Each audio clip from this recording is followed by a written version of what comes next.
Pour cette 11e leçon de cinéma, nous avons le bonheur de recevoir Malek Bensmaïl, voilà, cinéaste dont nous connaissons le travail depuis quand même un peu plus d'une dizaine d'années, mais là, ça va être l'occasion de se rencontrer beaucoup mieux. Et Malek va pouvoir nous dire comment on fait du cinéma dans un pays où les images sont interdites, ce qui est quelque chose que nous n'avons pas eu encore en leçon de cinéma, donc il y a beaucoup de belles questions derrière tout ça.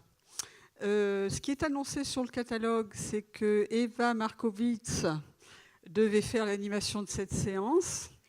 Donc Eva, qui attend un heureux événement, a eu des problèmes de fin de parcours pour cette heureuse grossesse. Ce qui fait que Théo Esparon a bien volontiers accepté de prendre la relève au pied levé. Voilà, nous l'en remercions parce que ce n'était pas évident. Voilà, Théo nous rejoint donc en leçon de cinéma pour la première fois. Il est programmateur et historien de cinéma. Voilà. Donc, juste quelques rappels sur l'organisation de la journée. Donc, un premier entretien pour faire connaissance, on va dire, à tous les deux. Et puis, ensuite, la projection du film Contre-pouvoir, dont ils vont vous dire quelques mots sur ce journal indépendant algérien Al-Watan. Et donc, la projection sera la totalité, bien sûr, du film. Et ensuite, donc, nous les retrouverons pour échanger sur ce film. Voilà. La matinée se terminera à 12h30, donc vous serez libre pour déjeuner. Et nous demandons d'être bien présents à 14h pour relancer la séance. Et là, donc, ce sera un travail avec des extraits de films. Donc, au-delà du film que vous aurez découvert ce matin, mais vous apercevrez d'autres morceaux du travail de Malek, mais vous avez pu aussi voir d'autres films autour de cette séance, hier au soir. Vous en verrez un autre ce soir, Aliénation. Donc, vous pouvez compléter votre connaissance du cinéma de Malek autour de la leçon de cinéma. Et donc, nous terminerons en reprise à 14h, nous terminerons à 17h. Cette journée passée ensemble. Voilà, je vous laisse la parole tous les deux et vous remercie. Oui. Merci Annie, merci Malek d'être ici pour parler de ton cinéma. Donc comme disait Annie, toute la journée. À partir de ce matin, on va commencer par un petit échange sur ton parcours. Toi qui es né à Constantine en 1966, tu es parti étudier à l'étranger à partir des années 80, c'est ça ? 88 ? Oui, plutôt 88. C'était d'ailleurs le début de notre révolution, d'une certaine révolution en Algérie, puisque 88, ça a été d'emblée les premiers mouvements, puisque alors pour rappel, l'Algérie, il n'y a qu'un seul parti, il y a ce que j'appelle... On démarre tout de suite peut-être ou, oui. Déjà bonjour, parce que du coup il m'a posé une question, alors je me suis dit bon je vais répondre, puis en fait non, bonjour d'abord, salam alaikum, en tout cas ravi d'être ici à Clermont-Ferrand pour partager un moment avec vous de cinéma, et merci d'être là. Voilà.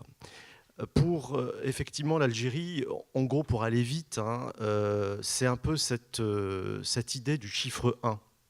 Qui est très présent en Algérie, c'est-à-dire ce chiffre 1 qui est globalement un État, un président, donc dans quel État il est aujourd'hui, ça c'est une autre paire de manches, un parti, une religion, voilà. Donc tout ce chiffre 1 a fait effectivement qu'en 88, il y a eu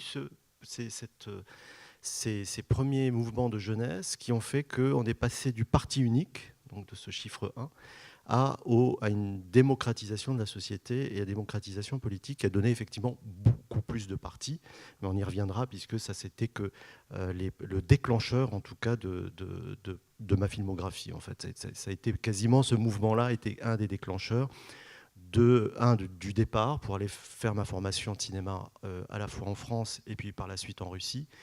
Et aussi un déclencheur de me consacrer quasiment au documentaire, puisque le documentaire est quasiment inexistant, ou était quasiment inexistant en Algérie. Voilà, pour aller vite. Oui, parce que de fait, Au tout début, en fait, l'idée, c'était pas tant de faire du cinéma en sachant pas trop si vous alliez faire de la fiction ou du documentaire, mais vraiment de choisir le documentaire. Ça se voit dès le début avec le film de montage Territoire.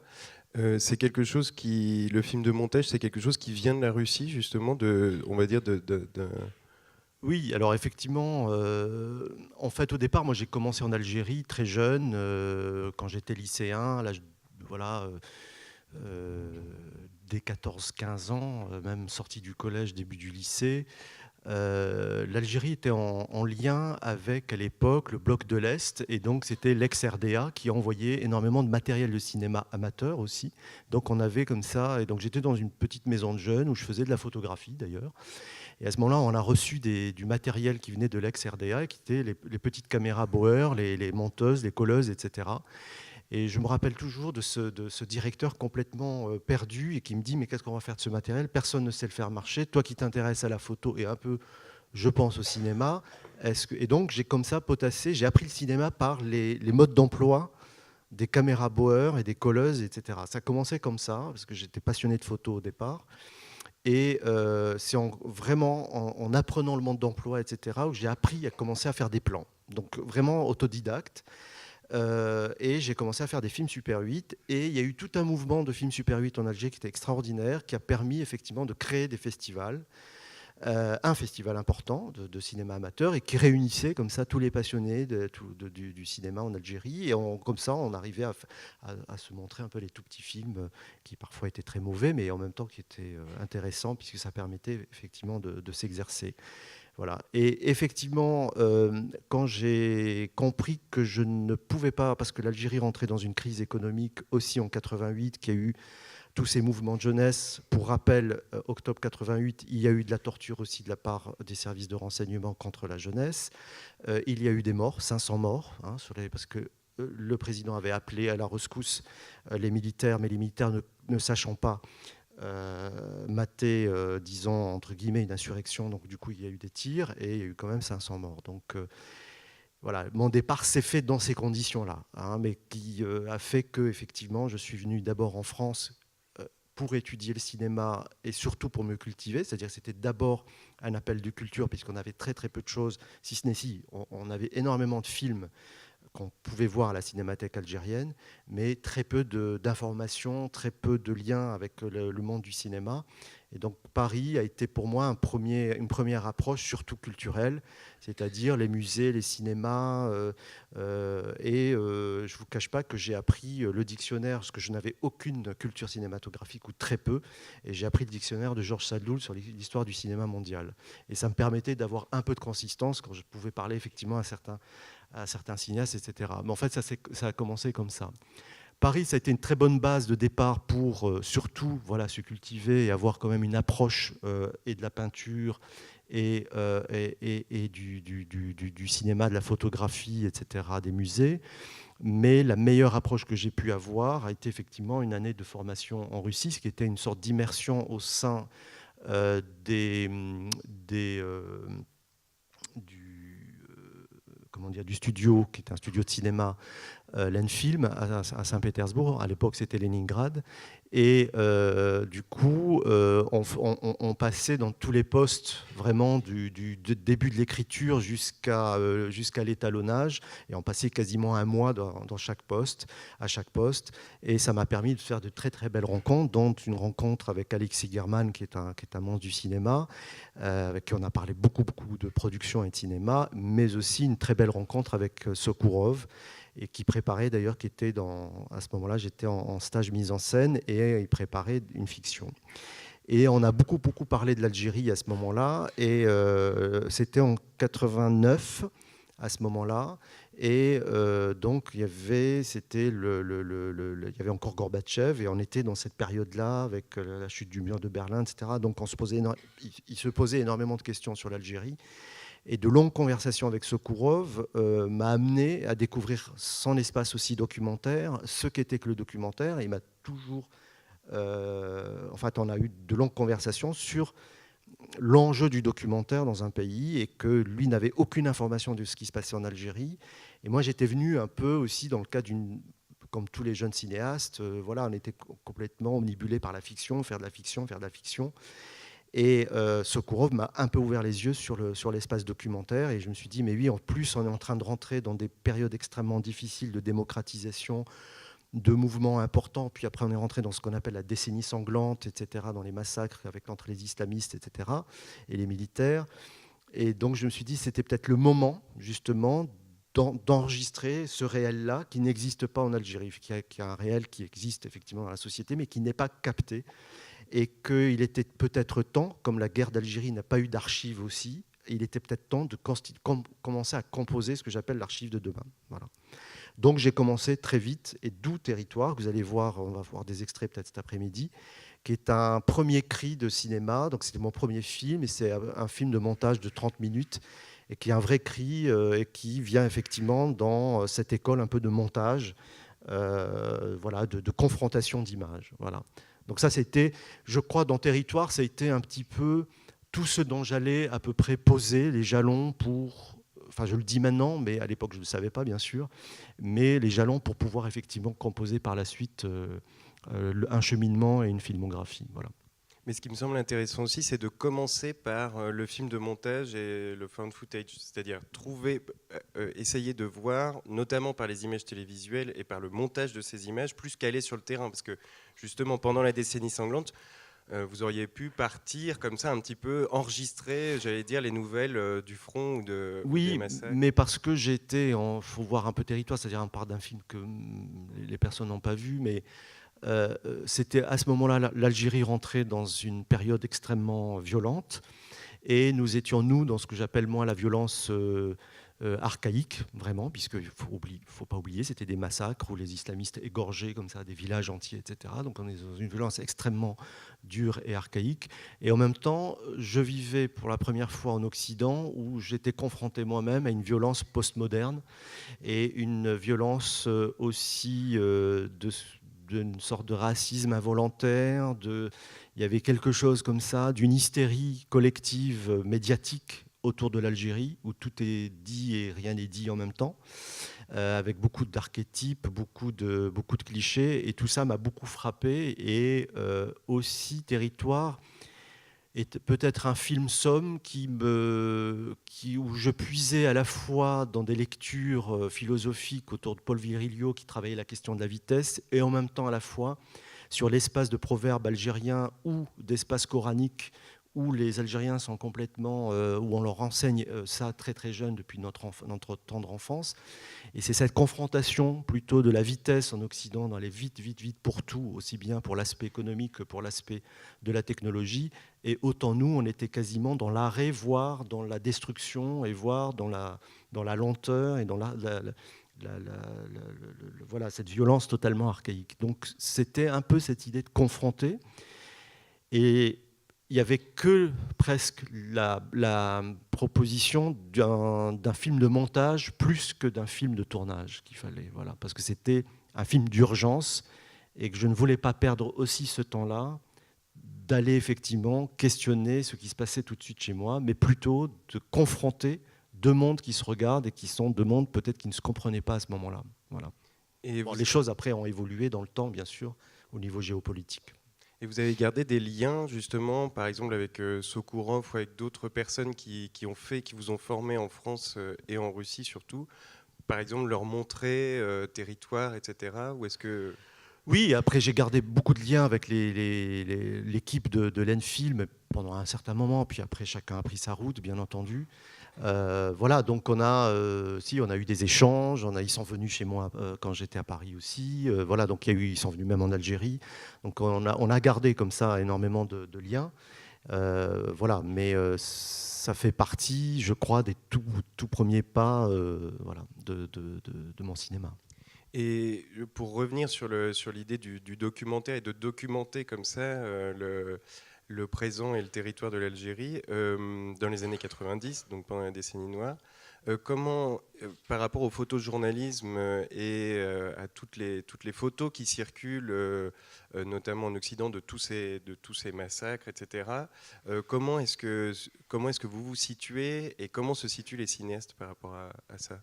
C'est très compliqué parce qu'effectivement, on a une très belle photo, on en parlait hier, je ne sais pas si vous vous rappelez d'une photo d'une Madone comme ça enfin on l'appelle la Madone, mais d'ailleurs c'est assez intéressant dans la terminologie, d'une femme qui avait subi, je pense, le massacre de toute sa famille, et qui était une photo qui a été complètement abasourdie. Et cette photo a fait le tour du monde. Moi, je pars du principe qu'il faut respecter cette photo-là malgré tout, parce que je pense que ça a été une photo, si mes souvenirs sont bons, qui ont été pris par un photographe algérien, peut-être pour Reuters. Mais qu'il fallait effectivement, nous étions dans une guerre encore une fois invisible, et qu'il fallait effectivement montrer au monde ce que l'Algérie subissait, quoi. C'est-à-dire qu'il ne faut pas oublier aussi qu'on est dans des amnésies collectives très régulières, même ici en France, par rapport à tout ce qui se passe. On oublie très très vite ce qui a été dit une semaine avant ou ce qui a été fait une semaine avant. Et donc l'Algérie aussi, il y avait comme ça une sorte de trou, le point aveugle, et encore une fois d'une guerre sans images, qui était la deuxième guerre sans images, parce qu'il y a eu une première qui était la guerre d'Algérie, où il y a eu très très peu d'images, et on reprenait exactement la même chose. Donc ce photographe, peut-être à un moment, a figé cette photo, et cette photo a permis effectivement d'interpeller peut-être les grandes nations, et pour que l'on trouve une solution de sortie de crise, bien évidemment. Et je pense que c'est là ce qui était le plus important, je pense, pour un photographe comme pour un cinéaste, je pense, c'est le point de vue. C'est à partir de quel moment on prend une photo, et c'est à partir de quel moment on plante sa caméra pour filmer, et pourquoi on la plante ici, dans quel cadre on doit respecter effectivement la personne qui est en face, est-ce qu'on peut effectivement la photographier ou pas. Et peut-être que cette femme, par la suite, a souhaité que sa photo disparaisse, mais en même temps, elle était elle-même représentative d'une souffrance collective, et que parfois ça la dépasse. Voilà, ça dépasse aussi les acteurs qui sont en train de vivre des malheurs, probablement.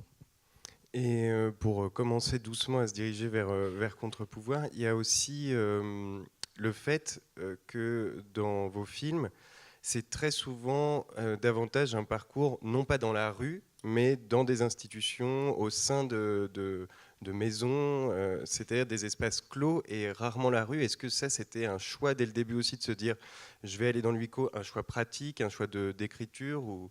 Non, c'est pas un choix d'écriture. Je pense que c'est à la fois une manière aussi, comme je pense, dans un pays où il n'y a jamais eu d'espace documentaire, c'est-à-dire où la télévision ne diffuse très très peu, maintenant à peine un peu, mais pendant 30 années, 40 années, le documentaire était censé être des films de propagande pour servir effectivement une politique. Donc pendant la Révolution agraire, il y avait des films sur la Révolution agraire à la télévision, il y avait des films pour l'arabisation qu'a mené Boumedienne, etc. Il fallait faire des films sur l'arabisation. Donc c'est vraiment des films de propagande qui étaient diffusés. Voilà. Donc il n'y a pas, d'ailleurs, tous mes films n'ont jamais été diffusés à la télévision algérienne. Beaucoup de films de jeunes cinéastes montants ne sont pas diffusés à la télévision algérienne, ni dans les cinémas, donc on les projette de temps en temps avec un public averti, mais le régime, les régimes successifs ont une peur bleue du documentaire, je crois plus que de la fiction, parce que le documentaire est un miroir et renvoie véritablement à des problématiques sociétales, des problématiques politiques importantes. Voilà. Et donc à un échec probablement politique aussi. Donc j'ai pris le parti pris assez vite de me dire que le documentaire n'est pas là juste pour observer, mais il est là aussi pour faire bouger les institutions et faire bouger le rapport filmeur-filmé. Donc pour cela, je me suis dit, en fait, dans le monde arabe, rarement les cinéastes ne parviennent à rentrer dans les institutions. Souvent, on a filmé plus facilement les rues ou les familles, mais très difficilement les institutions, qu'elles soient privées ou publiques. Pourquoi ? Parce que l'institution est une forme un peu de pouvoir qui fait que ces institutions n'ont jamais accepté de caméra, et pour elles, faire rentrer une caméra, c'est comme dévoiler des secrets, et donc c'est dévoiler quelque chose alors qu'il n'y a rien véritablement à dévoiler. Et effectivement, petit à petit, je pense que le documentaire, au fil des années, est en Algérie, pour moi en tout cas, un baromètre de démocratie. Si j'arrive à faire rentrer une caméra dans une institution d'État public, par exemple, c'est que les choses commencent à s'ouvrir aussi. C'est difficile, c'est très dur. Alors on dit ça, mais c'est parfois très long. Mais quand on y arrive, c'est formidable. Parce que quand on rentre une caméra dans une institution, ce n'est pas uniquement l'institution qui m'intéresse, mais c'est le rapport de l'institution avec la population. Quand je rentre une caméra effectivement dans une école publique, une école primaire. Ce qui m'intéresse, c'est effectivement l'histoire de cette école, l'histoire de la région, puisqu'il s'agit d'une histoire très bien précise, pour la Chine est encore loin, par exemple. Et ce qui m'intéresse, c'est les allers-retours entre ce qui se passe dans cette école et les liens avec les adultes et les liens avec l'histoire de ce village ou de la région. Même chose, vous allez voir Contre-pouvoir. Ce qui m'intéresse, c'est une institution privée, mais qui est devenue une grande institution, puisque c'est un des plus grands journaux français francophones, journal algérien francophone. Et c'est pas facile aussi de rentrer une caméra au sein d'une rédaction, surtout une rédaction, parce que les journalistes restent quand même une élite, saisissent un peu la grammaire cinématographique et télévisuelle aussi du documentaire, et donc craignent de dire des choses qui peuvent effectivement les dépasser. Donc c'est pas facile aussi de faire rentrer une caméra et d'expliquer pourquoi je veux absolument filmer leur quotidien. Et je filme aussi une forme de démocratie au sein d'Al-Watan. C'est ce qu'il n'y a pas à l'extérieur. Donc Contre-pouvoir est une manière aussi de répondre au 4e mandat de Bouteflika. C'est-à-dire que j'ai filmé énormément le pouvoir. Pour rappel, j'ai fait un film sur Boudiaf pour Arte. Boudiaf, un espoir assassiné, sur l'assassinat de Boudiaf en direct à la télévision en 99. Enfin, tué en 92, mais le film a été fait en 99. Et puis après, Algérie, les 2 épisodes sur la décennie sanglante. Puis après, j'ai fait un film qui s'appelle Le Grand Jeu, qui est une immersion, entre guillemets, j'aime pas trop ce mot, mais qui est voilà, ou un regard en tout cas sur entre guillemets, un opposant au régime, alors qu'il faisait partie aussi un peu du régime, et voilà, qui mène une campagne.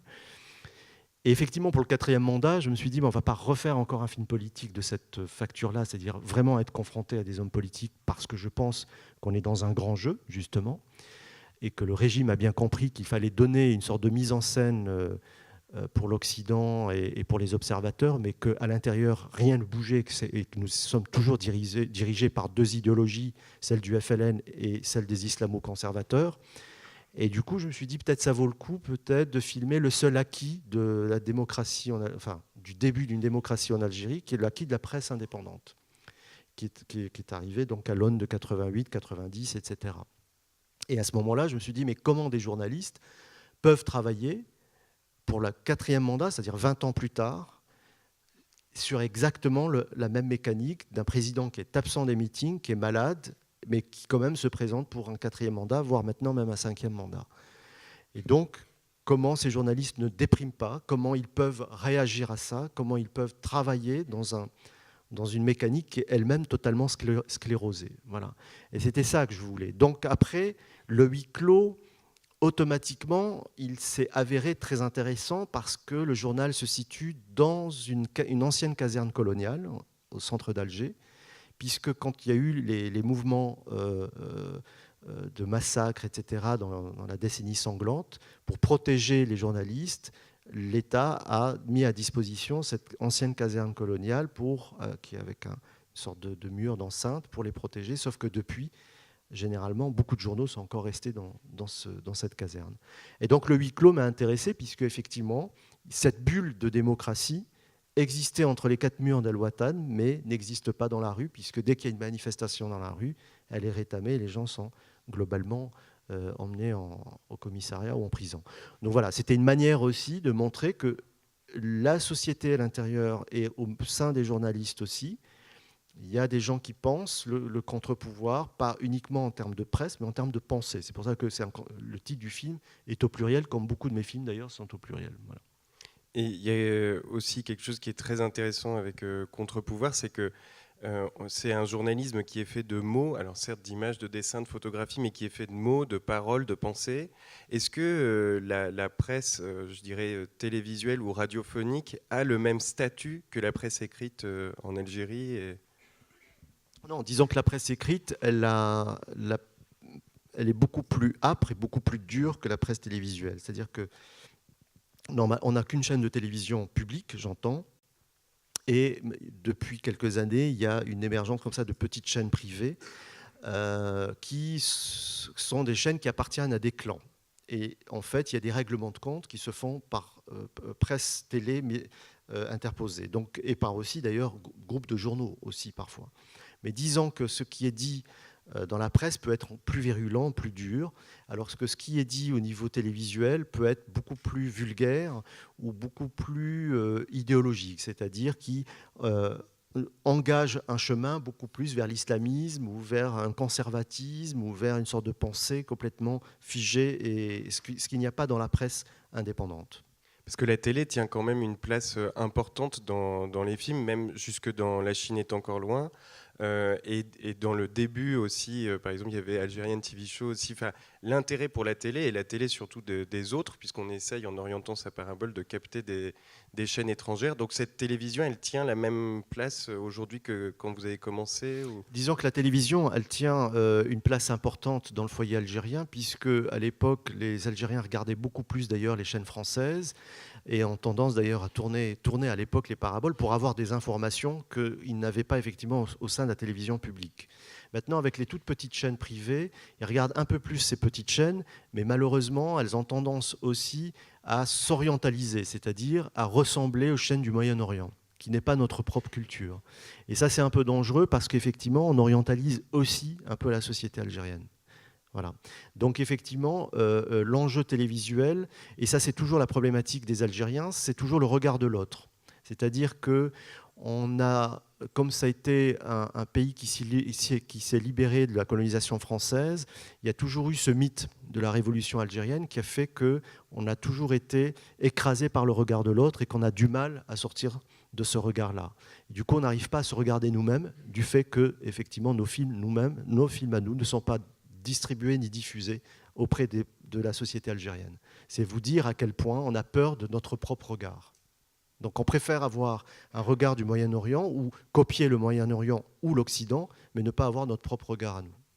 Et pour Contre-Pouvoir, vous aviez commencé par 2 rédactions, c'est ça? Comment ça s'est passé, le choix de se recentrer sur... Oui, alors l'idée de départ pour Contre-Pouvoir, c'était effectivement la presse indépendante. Et donc il y avait 2 journaux clés qui sont importants en Algérie, qui est Al-Watan pour la partie francophone et Al-Khabar pour la partie arabophone. Et donc j'ai eu les 2 autorisations au départ. Et c'est vrai que pour le journal Al-Khabar, ils m'ont dit gentiment, voilà, on vous accepte, que c'est quoi? Alors j'ai dit, voilà, il faut que je passe dans les rédactions, vous continuez votre travail, je peux accompagner des journalistes sur le terrain s'il faut, etc. Très bien, mais sauf que j'avais un responsable de la communication qui était avec moi de 8h du matin à minuit le soir, sans arrêt. Donc au bout de 3 jours, j'ai été voir la direction, j'ai dit je ne veux plus cette personne-là qui me surveille sans arrêt, qui à chaque fois que je vais dans une rédac appelle le groupe en disant voilà, il va venir ranger vos affaires, etc. Donc au bout d'un moment, j'ai senti que j'étais un peu entre guillemets suivi, surveillé, fliqué, et je me suis dit on va arrêter du côté d'Al-Khabar, et j'ai recentré effectivement tout ça sur Al-Watan. Et du coup, c'est pas aussi grave que ça. J'aurais aimé avoir effectivement Al-Khabar pour avoir aussi un rapport à la langue arabe et aussi confronter 2 visions, probablement, même s'ils sont indépendants, mais avoir 2 visions de société, probablement. Et ça n'a pas été possible, mais c'est pas très important. Le plus important, c'était de montrer une mécanique de réflexion au sein d'un journal ou de 2 journaux. Donc là, c'est un journal en l'occurrence, mais qui est représentatif de la société algérienne. Voilà. Et il y a la construction donc, de ce bâtiment qui est aussi un événement dans le film, autant l'élection... la campagne que la construction de ce bâtiment. Oui, il y a un bâtiment, vous allez voir, mais peut-être qu'on ne va pas tout dévoiler du film. Voilà. Il y a un bâtiment, vous verrez, qui est en train d'être construit par Al-Watan depuis 15 ans. Et depuis 15 ans, le régime fait tout pour que ce bâtiment ne puisse pas exister. Et donc, ça a été des entraves pour l'acquisition du terrain, des entraves pour... la partie de la construction, et jusqu'à maintenant. Donc ils ont tenté d'ailleurs un déménagement il y a à peu près 1 année, et ça n'a pas été possible parce qu'ils ont administrativement trouvé une faille. On peut trouver toujours une faille de construction ou de périmètre ou je ne sais quoi, qui a fait que effectivement la police est arrivée et a déménagé les journalistes et les a renvoyés à la caserne coloniale. C'est pour vous dire à quel point le symbole est fort de revenir effectivement à un enclos fermé. Bien, merci beaucoup pour cette première partie. On se retrouve tout à l'heure pour échanger autour de Contre-Pouvoir. Bonne projection pour Contre-Pouvoir. Merci à vous.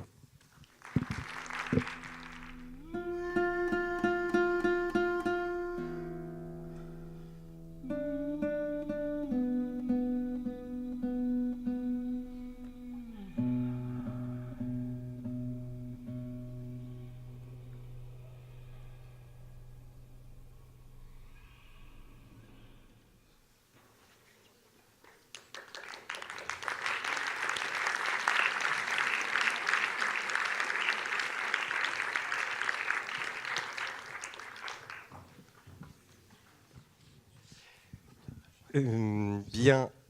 Alors, on va commencer directement avec quelques questions et puis je vous laisserai la parole en milieu, fin de matinée, avant midi et demi, l'heure où l'on va se quitter. Pour commencer, peut-être une question un peu pour resituer le film à la fois dans les différentes élections, mais aussi surtout dans ta filmographie.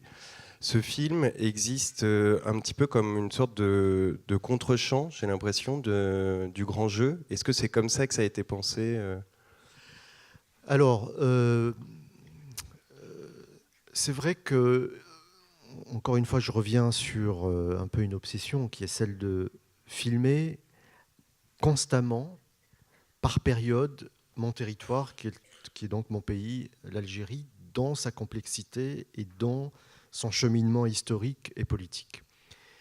Donc à chaque élection, je me suis dit, puisque j'ai couvert aussi, j'ai fait 2 films à la fois sur la décennie sanglante, j'ai fait un film sur Boudiaf, un espoir assassiné, donc sur une sorte de mise en perspective historique, mais en même temps qui donne à voir comment un président était assassiné en direct à la télévision lorsqu'il y a eu la montée du fils du parti islamiste, etc., en Algérie. Il était intéressant d'accompagner comment un pays comme l'Algérie, qui est presque une forme de laboratoire au niveau de la Méditerranée et du monde arabe, rappelant, c'est quand même le tout premier pays qui a vécu cette jeune révolution en 88 et qui a effectivement enclenché un changement de constitution, un changement de mise en place de multipartisme, etc. Et surtout d'une presse indépendante, de création de journaux, etc. Donc, dans cette continuité de travail, il est important d'inscrire toujours, sans cesse, d'enregistrer cette empreinte-là qui permettra plus tard, dans le temps, à mes enfants, mes petits-enfants, de pouvoir comprendre la situation d'un pays dans le temps. Pas à un moment T, mais vraiment avec une perspective de temps et d'espace. Et ça, c'est très important. Donc, je me dois assez régulièrement de porter ma caméra sur le dispositif politique, soit dans un bon dispositif, c'est-à-dire il y a une vraie émergence, une vraie démocratisation de la société, ou à l'inverse, avec des nets reculs, ce qui arrive en ce moment. Donc, quand le président Bouteflika est reparti pour un 4e mandat, alors qu'il était très malade, etc., il y a eu cette idée de se dire, non pas de repartir pour faire un film comme Le Grand Jeu, qui était le 2e ou le 3e mandat de Bouteflika. Et donc j'ai filmé un de ses opposants, mais qui était aussi dans le régime, donc c'est beaucoup plus complexe que ça. J'ai eu cette idée de travailler la question qui est justement l'unique acquis, qui est de cette démocratisation de la société, enfin de cette pseudo-démocratisation, qui est effectivement une presse indépendante. Et cette presse indépendante a permis effectivement à beaucoup de journalistes, c'est un film aussi hommage à tous ces 120 journalistes qui ont été tués pendant la décennie sanglante, et tous ces journalistes qui travaillent finalement dans l'ombre, mais qui tentent de révéler des dossiers, de révéler un certain nombre de choses autour de la corruption, de problématiques sécuritaires, de problématiques sociétales et aussi politiques. Voilà. Donc, et peut-être pour le 5e mandat, j'avais fait une proposition pour les chaînes, pour une coproduction internationale, mais qui n'a pas fonctionné cette fois. Rappelons que le 5e mandat, c'est... Donc le 5e mandat arrive en avril 2019, et a priori Bouteflika se représente.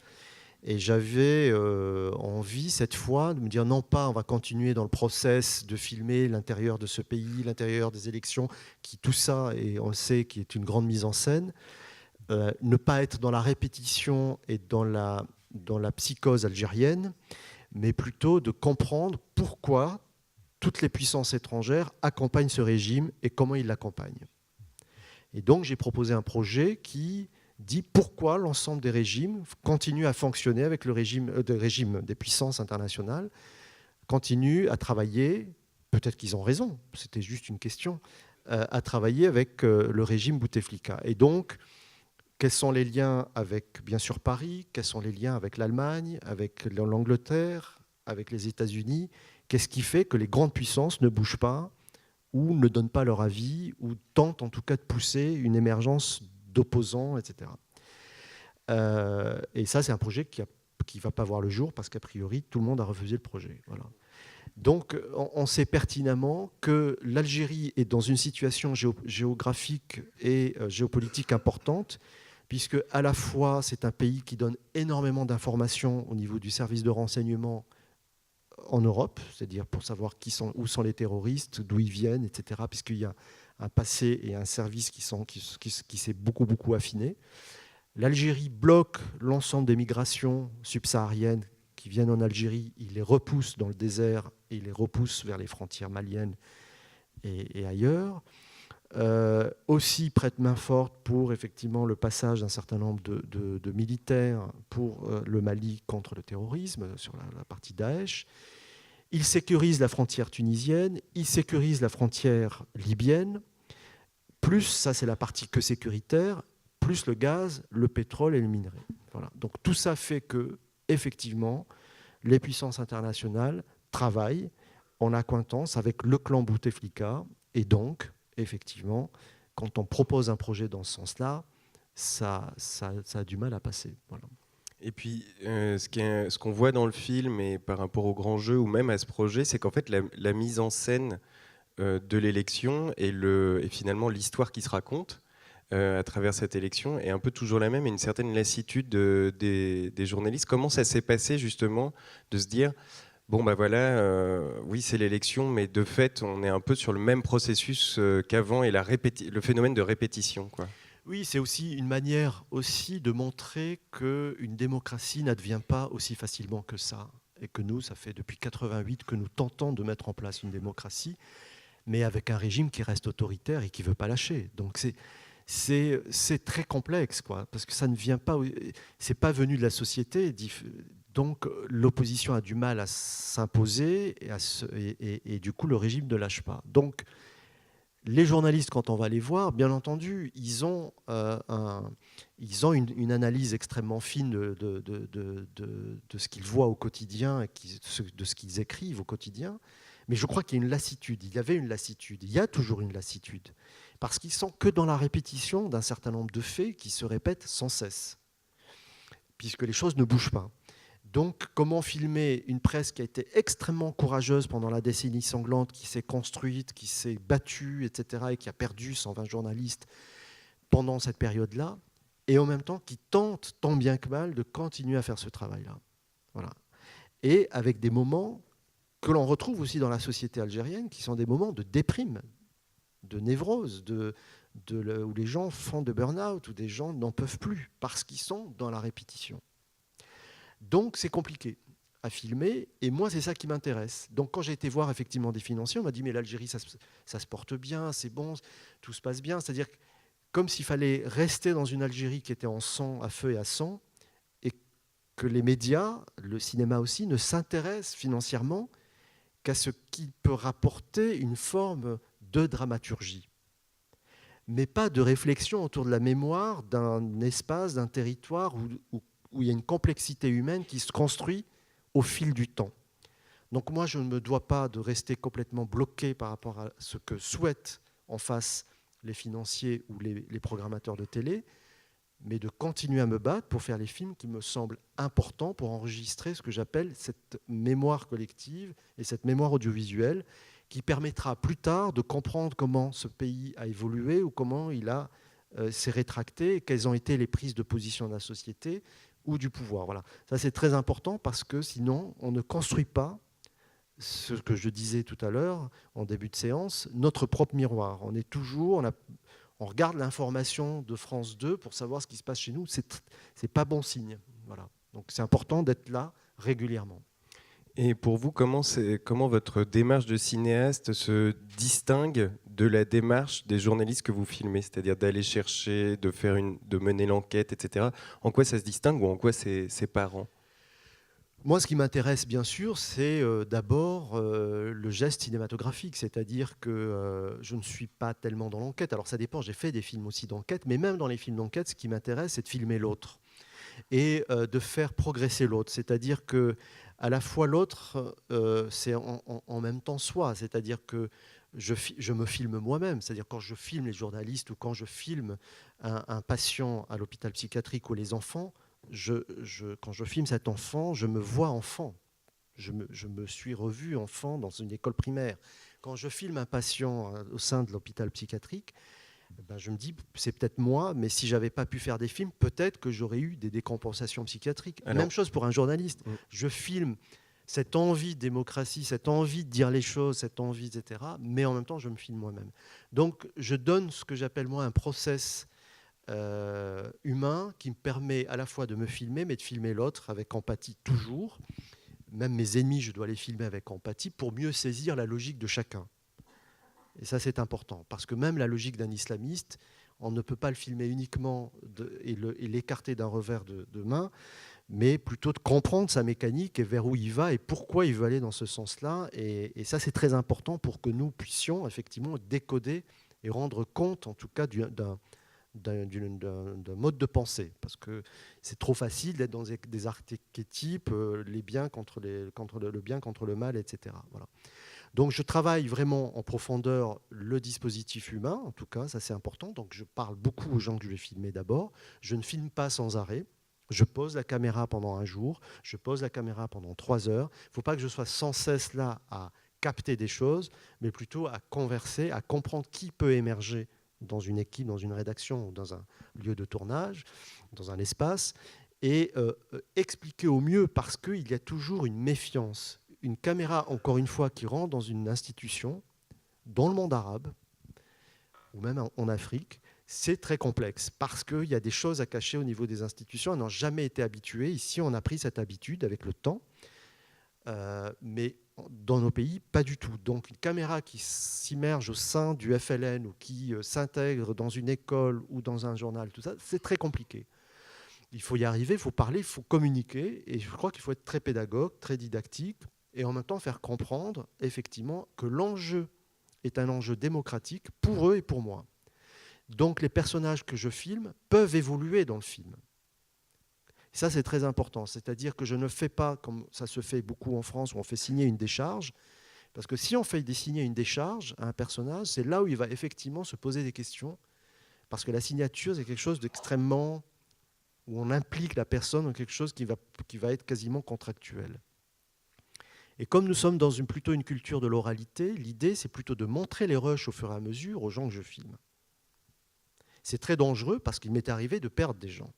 Mais je préfère qu'ils aient conscience qu'ils sont en train de prendre conscience qu'ils vont devenir des personnages dans un film, quitte à les perdre, mais qu'aussi ils peuvent faire évoluer leur dispositif et leur image, s'ils sentent qu'ils ne sont pas bons, s'ils sentent qu'ils peuvent faire évoluer leur personnalité. C'est bon aussi pour le film, mais je ne les enferme pas dans un piège pour les encadrer dans leur dispositif de départ. Ils peuvent évoluer ou ils peuvent rester eux-mêmes. S'ils le sentent, ils peuvent aller jusqu'au... Voilà. Et ça, c'est important, c'est une sorte d'échange qui permet effectivement, qui peut être dangereux parfois, parce que ça m'est arrivé, pour La Chine est encore loin, j'ai eu un des personnages principaux qui, à la 2e saison, a décidé d'arrêter le film. Donc il a fallu que j'arrête le tournage pendant 3 jours, de discuter avec lui, de reprendre les manuels scolaires, de lui dire effectivement quel est le fond vraiment du film que je souhaite, etc., qu'il peut faire évoluer son personnage. Et il est revenu dans le film, et effectivement, il a évolué tout au long des 3 autres saisons, il a évolué très positivement. Donc c'est un personnage qui a fait aussi un mouvement de cinéma. Je ne l'enferme pas dans ce que moi j'ai envie de voir, ou dans ce qui pourrait aider le film à être plus fort. Ça, j'y tiens pas. Le film sera ce qu'il est, avec ses faiblesses et ses atouts, mais sans piéger la personne qui est en face. Il faut qu'il sente véritablement qui lui-même partage le même enjeu et qu'on fait un film ensemble. Donc on ne fait pas un film sur, mais on fait un film avec, et donc on leur explique vraiment notre process de travail. Voilà, ça c'est important. Pour resituer un petit peu, quand on parle de l'hôpital psychiatrique, on parle du film Aliénation. Quand on parle de l'école, on parle de La Chine est encore loin. Et évidemment ici de la rédaction, donc avec Contre-pouvoir. Et le film que vous avez fait avec Ali Benfis, c'est Le Grand Jeu. Voilà. Et justement, par rapport à ce dialogue-là, comment ça s'est fait avec les journalistes ? C'est-à-dire, est-ce que Pendant le tournage, vous montriez les rushs et ils avaient l'occasion d'interagir avec, ou est-ce que ça s'est fait qu'à la fin du Non, film? alors moi je fais ça très régulièrement pour savoir quels sont les personnages. Alors j'ai des personnages, par exemple femmes, qui sont venues à la fin, qui m'ont dit je ne veux pas, je ne veux plus être présent dans le film. Parce qu'il faut rappeler, il y a encore le code de la famille en Algérie, et qu'elles sont mariées, qu'elles me disent bon, ben, mon mari, malgré que ce soit une élite, j'ai pas envie que mon mari me voie comme ça dans cette situation dans le journal, en train de parler à d'autres hommes et tout ça. Au final, non, j'ai dit mais pas vous. C'est dommage parce qu'au contraire, vous êtes porteuse d'une voix importante, etc. Et pourtant, ça n'a pas été possible parfois. Bon, celles qui sont là dans le film, elles ont dit oui, mais certaines que j'ai pu avoir, non, j'ai respecté. Ça fait partie aussi des problématiques que l'on a dans la situation algérienne. Oui. Donc effectivement, je monte les rushs régulièrement. Les personnages se voient dans leur complexité aussi. Alors, il ne faut pas aussi imposer sans cesse comme ça, mais tous les 4 jours, tous les 5 jours, ils voient une partie. Voilà. Donc parfois, il y a une sorte d'autodérision en se regardant, et parfois peut-être qu'ils se corrigent, ou parfois ils rétablissent des dires, ou ils s'imposent un peu plus en rédaction, ce qui est arrivé. Voilà. Oui, parce que c'est ce qu'on voit avec ces deux hommes, notamment, et leur joute verbale Absolument. qui est enregistrée.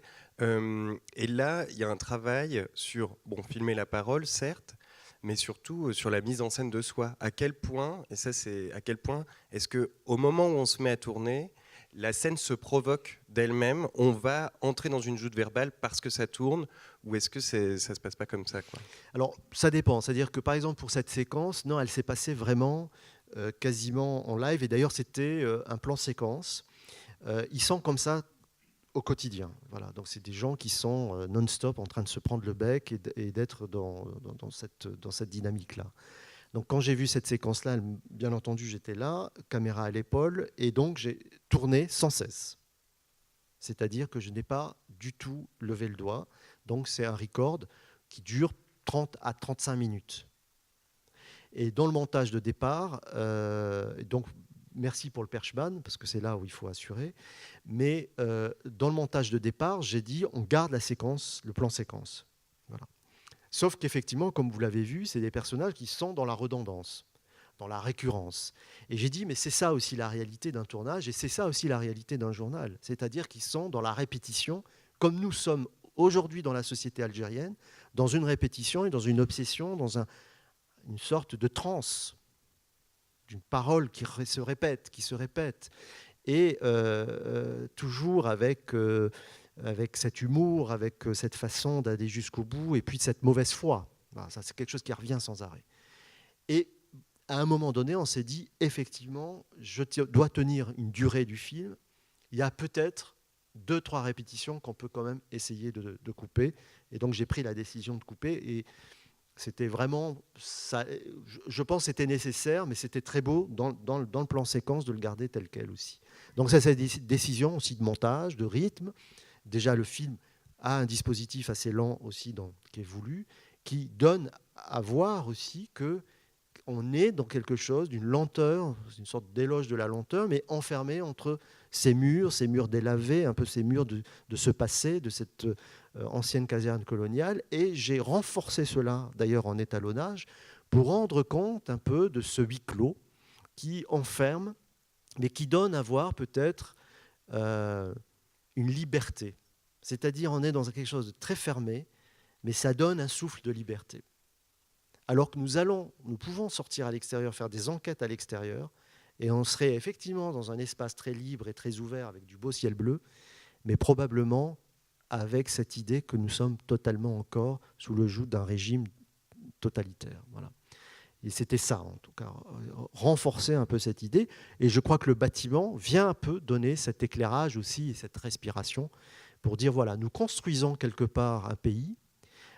C'est un peu comme ma filmographie, c'est-à-dire qu'on construit des piliers, des fondations, puis j'essaie de construire ma maison, comme la Loatane tente de construire son bâtiment, mais cette maison, elle est parfois vide, et parfois elle se remplit, parfois on peut y vivre, et parfois on est éjecté de ce qui leur est arrivé d'ailleurs.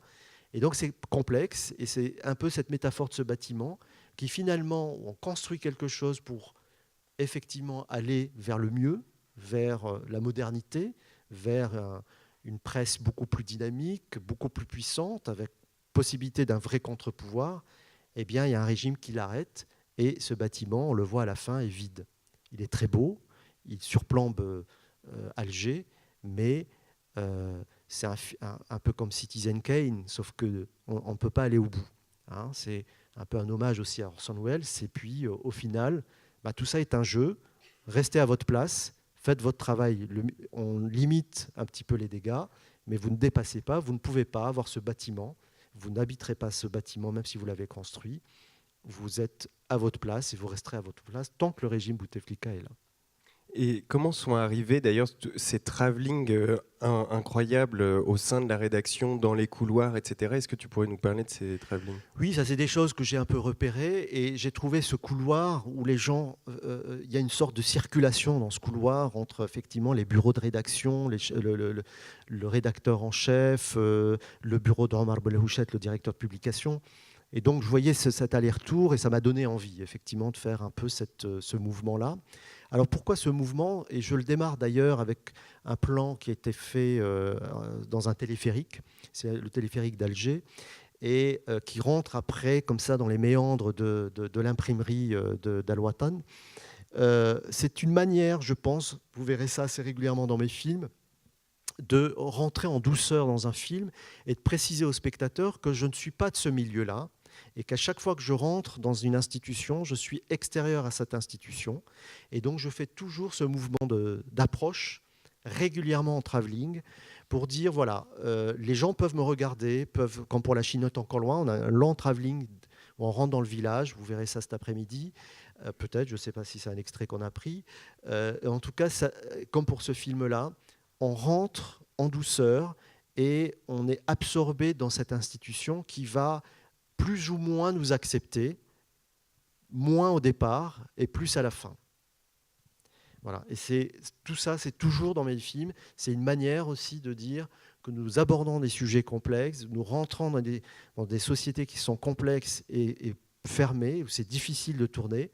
Et donc, il faut donner ça sans faire un grand discours, une forme par la grammaire cinématographique, par ce langage d'un travelling, montrer aux spectateurs que nous rentrons en douceur, mais qu'on n'est pas toujours accepté au sein de cette institution et que les choses se font dans le temps. Voilà. Et par rapport aux divergences qu'on voit bien au sein de la rédaction, il y a un personnage dont la parole est très particulière, c'est évidemment ce directeur de rédaction. Comment est-ce que ça s'est passé, notamment au montage, comment on le fait exister, ce personnage silencieux qui en même temps, en rédaction, quand on s'écharpe, dès qu'il prend la parole, il y a un silence. Enfin, c'était avec la mise en scène de sa parole, y compris dans le film, on fait un personnage vraiment... Ouais. Disons qu'Omar, c'est vraiment le patron du journal et c'est lui qui tient le journal et c'est lui qui protège le journal parce que il y a eu énormément d'attaques contre le journal, même après ce film. Ce film a fait aussi du mal un peu à Al-Watan, parce qu'après, ils ont eu des contrôles fiscaux très réguliers, etc. Donc, il a ouvert d'ailleurs un bureau pour les inspecteurs des impôts, où ils viennent régulièrement. Alors, c'est quelqu'un qui vient aussi de l'économie. Ça a été un économiste. Et donc, il a un œil extrêmement pointu sur la comptabilité du journal, parce qu'ils essayent de trouver une faille pour pouvoir arrêter le journal et l'attaquer en justice. Voilà. Donc pour l'instant, il tient le journal du mieux qu'il peut. Il y avait la publicité d'État qui s'appelle l'ANEP en Algérie, a interdit de donner des pages de publicité à El-Watan. Donc il s'est retourné plus précisément auprès des publicités privées, mais même les publicités privées ont eu des pressions de la part des autorités algériennes de ne plus passer de la pub s'ils voulaient avoir un marché algérien. Par exemple, ils ont demandé à Renault Peugeot de ne plus passer de la publicité dans Al-Watan pour l'étrangler économiquement. Et ce qu'a fait Renault Peugeot, puisqu'ils ont dit si vous voulez avoir une usine à Oran, vous ne passez pas de pub, etc. Et il a fallu que Belhouchet monte à Paris, voit les patrons de Renault Peugeot, aille voir la régie publicitaire en disant que c'est une honte et qu'il va le faire savoir au niveau des instances de la presse internationale, etc. Et que du coup, ils ont relâché, ils ont remis un peu de pub. Donc, toutes les batailles. Et Belhouchet, par exemple, perd beaucoup de temps, effectivement, enfin, pas perd, mais passe son temps énormément à défendre le journal économiquement, parce qu'il faut le tenir, et puis passe son temps aussi dans les tribunaux, parce qu'il y a beaucoup d'attaques en diffamation. Comme parfois les enquêtes sont extrêmement difficiles et les preuves sont très difficiles, puisque l'administration, il en parle avec l'avocat du journal, ne donne pas d'informations, la police ne donne pas d'informations, la justice aussi. Donc, pour les journalistes, parfois ils peuvent avancer un certain nombre de vérités, mais qui peuvent être effectivement attaquées en diffamation. Donc, il passe son temps à expliquer aux juges qui n'ont pas cette formation ce qu'est la presse indépendante, les articles de la Constitution, les articles des lois liées à la presse, et il leur rappelle sans arrêt ce qu'est une chronique, ce qu'est un dessin, ce qu'est l'humour, ce qu'est une enquête sérieuse, etc., pour que effectivement les juges prennent en considération un peu la chose, parce que les juges n'ont pas de formation là-dessus. Ils ont une formation pour juger effectivement les affaires courantes, mais tout ce qui touche à la presse et à la presse, ils ont aucune, surtout les nouvelles générations de juges, n'ont aucune information ou si peu. Donc lui passe son temps, avec toutes les lois et son avocat, à reformer, et je lui dis, mais comment ne pas perdre comme ça, comment être sans arrêt sur le front? Et il me dit, c'est mon rôle, il faut être didactique, il faut être pédagogique, il faut leur expliquer, comme toi tu fais tes films, il faut sans arrêt expliquer, même à nos adversaires en face, parce qu'ils peuvent écouter, certains juges peuvent écouter en disant, bon allez, supprimez-lui son passeport, et puis après il le redonne, et puis il dit, c'est bien, je lis votre journal tous les jours, on vous redonnera votre passeport dans 1 heure. Et c'est ça, c'est sans arrêt, en tout cas, cette bataille au quotidien qu'il faut ne pas oublier. Les choses ne sont pas aussi faciles que ça, quoi. Mais de fait, on le voit dans son intimité, on le voit courir. Alors oui, donc pour répondre, effectivement, et du coup, j'avais envie, c'était quelqu'un qui, pendant tout au long du tournage, m'a dit, j'ai pas envie que tu me files beaucoup, parce que donne la parole à ceux qui vont me remplacer, donne la parole à la nouvelle génération, c'est eux. C'est eux qui seront l'avenir d'Al-Watan. Moi, j'ai fait mon temps, je protège, mais c'est eux. Il faut savoir que Belouchet a essuyé 2 attentats. Il y a eu un premier attentat pendant la décennie sanglante et un deuxième attentat en fin de décennie sanglante. Et il était dans sa voiture en allant donc, au journal, et une voiture donc, passe et mitraille cette voiture-là. Mitraille sa voiture, pardon. Et il était avec ses enfants, il les emmenait à l'école. Donc il a protégé ses enfants. Il a eu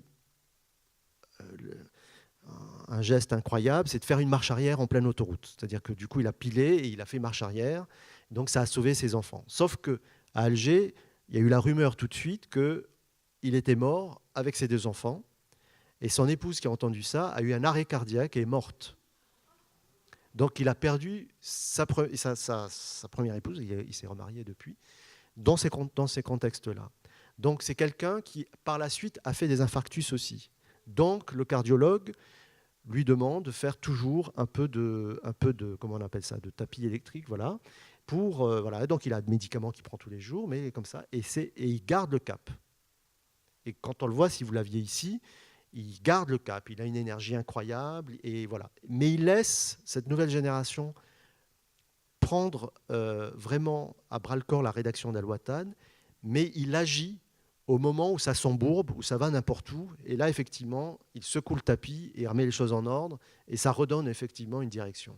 Voilà. Donc il me dit parfois, j'apaise un peu les uns les autres, parce que lui, il recrute vraiment dans différents courants, pour qu'il y ait une diversité de points de vue au sein d'Al-Watan, qui n'est pas juste un point de vue. C'est pour ça que même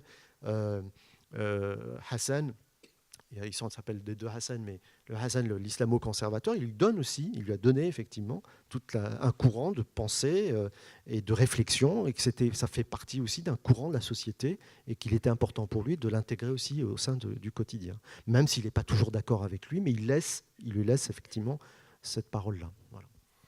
Et pour aller voir un autre personnage, il y a une séquence qui est assez forte aussi, c'est la manifestation. C'est le moment où vous choisissez de garder le fait qu'on vous interdit de prendre des images. Ça arrive, ça par le biais d'un personnage qui s'engage, qui est véritablement engagé, mais en même temps, vous décidez de garder cette sorte de combat d'images entre quelle image on en a dans la rédaction et quelle image on en a, nous, en étant sur place. Oui, c'est-à-dire que le parti pris de départ, c'était de travailler le huis clos et uniquement le huis clos. Et effectivement, par la suite, j'ai travaillé la question du bâtiment parce qu'il me semblait intéressant d'avoir ce temps de respiration et puis cette métaphore autour du bâtiment, mais je ne voulais absolument pas jouer un autre extérieur. Bon. Quand Mustapha Benfodil, qui est un ami, qui est journaliste, mais qui est aussi dramaturge, écrivain, il est membre du mouvement Barakat, qui veut dire ça suffit, et il est partagé parce qu'effectivement il fait partie d'Al-Watan et en même temps il fait partie de cette association qui demande au régime et à Bouteflika de partir. Et finalement il me dit je vais y aller. Et moi je me suis dit je dois l'accompagner. C'est-à-dire que tant pis pour le dispositif formel, parce qu'on a tendance à vouloir être complètement presque psychorigide sur ça, mais il faut pas l'être justement. Et à ce moment-là, il faut dire, je vais filmer, et puis je vais questionner. Moi, j'aime bien ça. J'aime filmer d'abord, et je peux questionner par la suite si pourquoi je l'ai filmé. Ça, c'est tout l'entretien que j'ai avec le monteur sur les 6-7 mois de montage qu'on a sur un film. C'est pourquoi tu t'es mis là, pourquoi tu as filmé, quel est ton point de vue. Et à ce moment-là, on raconte, on dit voilà, Mustapha, c'est quelqu'un qui est un journaliste, qui en même temps est partagé, qui va effectivement au mouvement Barakat, qui va faire une conférence de presse, mais en même temps, il revient, il rapporte des informations de ce mouvement-là, et il est gêné auprès de son directeur de publication aussi, puisqu'il essaye de s'effacer, à la fois de donner de l'information, à la fois de s'effacer. Quand je filme, effectivement, ça donne aussi une autre information. C'est nous sommes, rappelons-nous encore une fois, dans une mise en scène d'une démocratie. Il ne faut pas l'oublier. Les journalistes le savent, je le sais, les autorités le savent. Donc on va laisser cette manifestation un temps, mais après elle est dispersée. Et dans ce moment-là, ceux qui ne se dispersent pas sont effectivement emmenés au commissariat. Et c'est ça, c'est jusqu'où je peux filmer, ce qui est autorisé par les autorités, c'est-à-dire, oui, nous faisons semblant qu'il y a une démocratie, qu'il va y avoir un vote, etc. Blabla. Donc on vous laisse filmer, on laisse la manifestation, mais à un moment donné, vous arrêtez. C'est-à-dire vous arrêtez même de filmer, que l'on prenne ces citoyens-là et qu'on les embarque en prison. Ça, c'est la réalité. C'est-à-dire jusqu'où le réel peut être enregistré. Il est enregistré au moment où on claque la porte du fourgon et on emmène un certain nombre de journalistes. Et à ce moment-là, effectivement, on me bouscule, etc. Mais ça m'est arrivé plein de fois sur les autres films, etc. Mais bon, après, ça fait partie un peu du jeu, et ils le savent bien, parce qu'on leur dit, mais c'est la démocratie, il faut laisser... Oui, c'est la démocratie, mais bon, maintenant on arrête. Voilà. Et on est dans ce jeu-là. Voilà. Et c'est là où on sait que nous ne sommes pas dans la démocratie, et tout le monde fait semblant que nous sommes dans un jeu démocratique, les journalistes y compris. Parce que c'est le seul espoir qui nous reste. Sinon, on se flingue. C'est-à-dire que si pertinemment on sait que ça ne sert à rien de faire un 5e mandat, de couvrir une élection, etc., on arrête les journaux, et on arrête de voter, et on arrête d'être citoyen, et on sait pertinemment que le 5e mandat, ça va être Bouteflika, etc. C'est évident. L'administration suit automatiquement le régime qui est en place et qui est le régime du pouvoir. Il ne va pas aller vers un autre régime. Donc, on est dans cette situation. Qu'est-ce qu'on fait dans cette société ? On continue, pour l'instant, à croire en l'espoir d'une démocratie possible. Merci. Je vais laisser la parole au public si l'un de vous a une question. C'est d'ailleurs pour ça, à la fin du film, qu'il y a toujours un peu cet espace un peu triste. C'est un film qui dégage aussi un peu de tristesse. Voilà.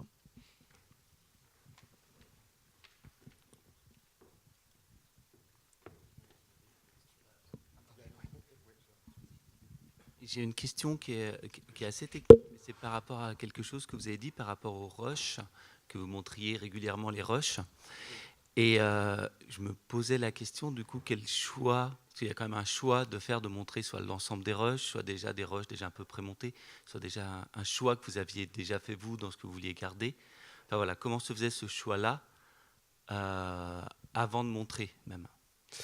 Je montre vraiment des rushs bruts de la journée. Donc on passe des minutes, on passe 3 minutes de rush, puis on arrête, puis je vais un peu plus loin, etc. On ne fait pas de choix. Parfois si, parfois c'est les personnes qui me disent oui, je sais hier tu as filmé ceci, cela, est-ce qu'on pourrait revoir cette séquence? Voilà. Et ça c'est très intéressant parce que les retours que j'ai ne sont pas des retours critiques. En fait, les personnages prennent conscience, je vois dans leur regard, de comment ils se déplacent, de comment ils se mettent en mouvement, de ce qu'ils disent. Donc peut-être qu'ils font un peu plus attention, ou peut-être ça les aussi encourage à témoigner un peu plus.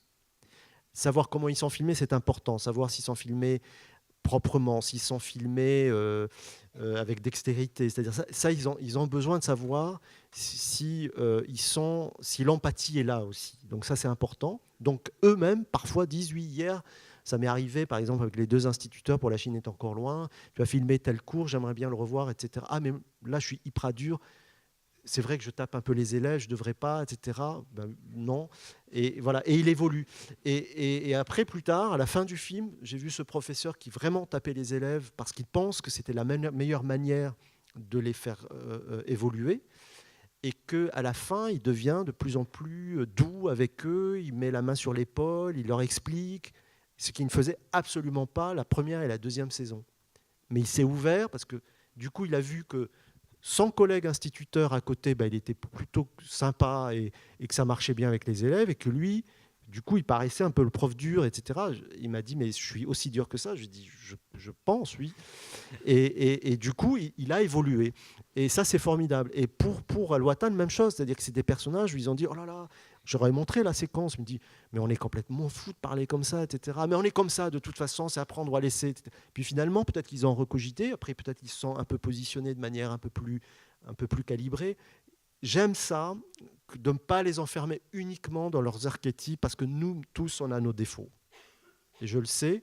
Et c'est plus intéressant qu'on fasse un film ensemble et que du coup, je peux leur donner la possibilité d'évoluer ou de s'arranger. Parce que ça ne tronque pas le film en soi. Alors on peut me dire, oui, mais alors ça peut faire évoluer un personnage dans le sens qui n'est pas lui, etc. C'est rare parce que on ne peut pas mentir sur... là, c'était 7 ou 8 semaines de tournage ou sur 6 mois de tournage. Ce n'est pas possible. On est un peu soi. Même si on s'arrange, mais on est un peu soi. Voilà. Et ça, c'est important, je trouve. Voilà. Je ne sais pas si j'ai répondu, mais... Voilà. On a peut-être... Ah non, les rushs sont montrés à partir de ce qui est filmé sur le disque dur. Donc, on remontre vraiment le disque dur de la veille ou de l'avant-veille. Donc, c'est encore brut. Je ne fais aucun pré-montage en tournage, jamais, jamais, jamais. Oui. C'est vrai. Ça, je leur explique. On parle énormément de montage, mais j'essaye de garder au maximum, en tout cas, la scène dans ce qu'elle représente. C'est pour ça que je tourne énormément. C'est pour ça qu'il y a beaucoup de rushs dans mes films. Et je tourne énormément pour rendre compte véritablement au mieux de ce qui s'est déroulé dans un comité de rédaction qui a duré, par exemple, 2 heures. Même si je montre 3 minutes de ce comité de rédaction, on fait un tel travail avec le monteur pour être vraiment dans la concentration de l'intention de ce comité de rédaction à ce moment-là. Voilà, ça c'est très important. Donc les mots sont importants, les dires sont importants, et j'essaie de garder au mieux, en tout cas, la justesse de ce qui s'est dégagé à ce moment-là. Et c'est pour ça qu'avec un monteur, on discute énormément de ce que le comité de rédaction, par exemple, ici, va dégager. Voilà. S'il dégage, par exemple, une réflexion autour de la politique internationale, on va resserrer au mieux des paroles des uns et des autres, peut-être même renforcer, par exemple, ce qui m'est arrivé, les dires, par exemple, d'une ou 2 journalistes qui étaient très effacés et qui prennent la parole à un moment donné pour dire des choses beaucoup plus profondes. Et ça, par exemple, on a opté pour aller plus loin avec ces 2 journalistes femmes, par exemple, qui sont dans le comité de rédaction. Voilà, ça, donc on essaie de garder au mieux, en tout cas, mais vous avez raison. Après, ils peuvent... Mais bon, après, quand même, j'ai la capacité de leur montrer le film terminé, et ça se passe toujours très bien parce qu'ils ont vu les rushs, ils ont vu le montage, et ils ont, a priori, vu qu'il n'y avait pas de trucage dans le montage qui leur font dire des choses qui sont complètement absurdes par rapport à ce qu'ils ont dit pendant le tournage. Donc ça, j'y veille tellement, je suis tellement éthique là-dessus qu'à ce jour, on ne m'a pas fait de reproches sur l'ensemble de mes films. Ça, j'y tiens beaucoup. J'aime la parole de l'autre, donc je la protège au mieux que possible, du mieux que possible, pardon. On va prendre juste une dernière question rapidement. Alors moi, c'était juste un complément de ces propos-là. Pour ce film-là, vous les regardez collectivement, du coup, ces rushs, parce que les personnages vont évoluer, mais si on se regarde aussi collectivement, c'est tout le groupe et c'est la... Alors, je le montre à tous ceux avec qui j'ai tourné. Voilà. Donc, quand il s'agit par exemple de comités de rédaction, généralement, je le montre. Alors, ils ne sont pas tous réunis. Alors, quand ils sont tous réunis, je peux, mais sinon, je le montre quasiment individuellement. Voilà. Par exemple, c'est aussi une méthode qui me permet, par exemple, ça m'a servi aussi pour dire aux journalistes femmes, vous êtes trop, alors que quand il n'y a pas la caméra, elles sont très présentes. Mais il y a une sorte de pudeur avec la caméra où elles ne parlent pas. Et donc, j'ai montré effectivement le moment où elles ne parlaient pas. Et du coup, certaines ont compris que du coup, il fallait prendre position aussi et que dans ce film-là, il fallait que la femme journaliste réintègre le mouvement tel qu'elle est dans la réalité et qu'il ne faut pas qu'elle paraisse absente. Je dis attention, vous êtes trop absente et vous allez montrer comme un journal alors que c'est faux. Dans la réalité, vous êtes hyper présente et vous avez vraiment des réflexions extrêmement pointues et intéressantes, etc. Et c'est dommage. Et du coup, certaines journalistes femmes ont compris qu'elles étaient vachement effacées, à dire ah oui, effectivement, et elles ont pris un peu la parole. Voilà. Ça peut brusquer aussi, ça peut donner, en tout cas, ça peut être déclencheur. Et ça peut être dangereux aussi. Ça m'est arrivé, encore une fois. Bon, prenons une toute dernière question, parce qu'après, il faut qu'on ouvre la salle. Pour avoir une information sur le contexte, El Watan a aussi un lectorat, c'est ça aussi qui le protège. Qu'est-ce que c'est le lectorat de El Watan, du point de vue de la quantité et puis de la quantité, qualité. Alors c'est un peu quand même une élite, pas qu'une élite, il y a un peu une classe moyenne et un peu une élite. C'est un journal qui tirait énormément. Je pense avant ils étaient, je crois, quasiment 160, 180, voire 200 000 jours. Et là, ils sont descendus à 140, 120. Donc il y a eu une vraie chute du fait, de l'arabisation de la société et des problèmes économiques, qui fait que le journal a baissé économiquement. Donc ils ont monté le prix. Du coup, puisqu'il y a eu moins de pubs, ils ont monté le prix. Donc les gens achètent un peu moins. Mais ce qu'ils ont fait, par contre, ils laissent une accroche Internet gratuite, c'est-à-dire les grandes actualités gratuites sur Internet, ce qui fait que certains vont directement lire le journal sur Internet. Donc voilà. Après, certains arabisants, c'est-à-dire il y a une arabisation, vous savez, qui a été menée depuis les années boumediennes. Donc certains arabisants aussi commencent à acheter El Watan parce qu'il y a certaines informations qu'il y a dans le Watan qu'on ne retrouve pas dans les informations arabophones. Donc il y a maintenant une sorte de lien qui se fait plus facilement entre les journaux arabophones et les journaux francophones. Merci beaucoup Malek, merci beaucoup à vous d'être venu ce matin et on se retrouve donc à 14h cet après-midi pour la leçon.